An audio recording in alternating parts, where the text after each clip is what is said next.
చాలా బాగా అంటే యూత్‌కి గూడా మర్చిపోలేని పాట అని చెప్పుకోవచ్చు. 'ఓ పాప లాలి' అనేటువంటి సినిమా నుంచి 'మాటే రాని చిన్నదైనటువంటి పాట ఎవరు మర్చిపోలేరు. సో, ఒక్కసారి ఆయన పాడినటువంటి పాట మీ గొంతులో వినాలను.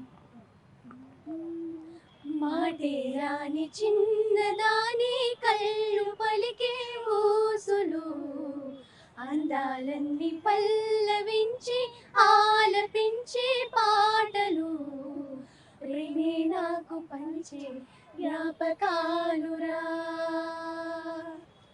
రేగే మోగ తలపే వలపు పంటరా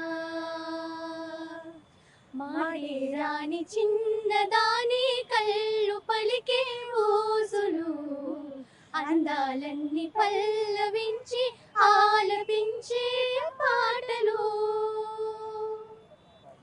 చూస్తా ఉన్నాము. ఆయన పాట ఈ స్టూడెంట్స్ గొంతులో వింటుంటే నిజంగా ఆయనే పాడారేమో అన్నటువంటి భావన అయితే కలుగుతుందనే చెప్పాలి. ఎందుకంటే సో, ఆయన ఇనాగ్రేట్ చేసినటువంటి ఈ లిటిల్ మ్యూజిషియన్ అకాడమీ నుంచి విద్యార్థులైతే చాలా చక్కగా ఆయన పాటలైతే పాడుతా ఉన్నారు. సో, మొత్తానికి ఆయన ఈరోజు మన మధ్య లేకపోయినా కూడా బాలసుబ్రహ్మణ్యం గారు పాట రూపంలో ఖచ్చితంగా ప్రజల మదిలో ఎప్పటికీ తెలుగువారి గుండెల్లోగానే తెలుగువారి గుండెల్లోనే కాదు దేశవ్యాప్తంగా ఉన్నటువంటి ప్రజల్లో అయితే ఎప్పటికీ ఉంటారనే చెప్పాలి. వీడియో జర్నలిస్ట్ సురేష్‌తో విజయ్ బిగ్ టీవీ రవీంద్ర భారతి నుండి.